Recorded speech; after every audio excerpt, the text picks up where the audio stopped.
दुईटी गोलकर व्यासर अनुपात 3:4 हेले सेमानंकर आयतन अनुपात केते। तो पिला माने एइटा होची 2020 मसिया एनुअल एग्जाम रो क्वेश्चन।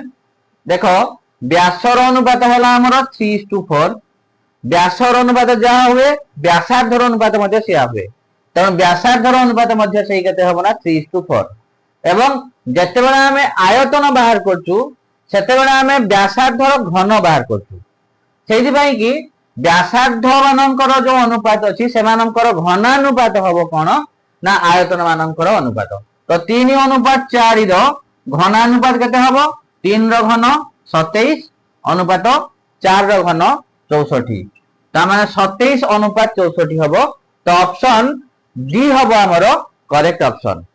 एवं जदि एठी हमको कोन मागी थांता जे पृष्ठतलर क्षेत्रफल अनुपात केते हबो, तो से क्षेत्र रे हमर कोन हिथाता ना 3:4 रो हमें वर्गानुपात बाहर करथांते, ता माने वर्गानुपात 3:4 केते हबो ना 9:16 सेते बडा हिथाता। ओके।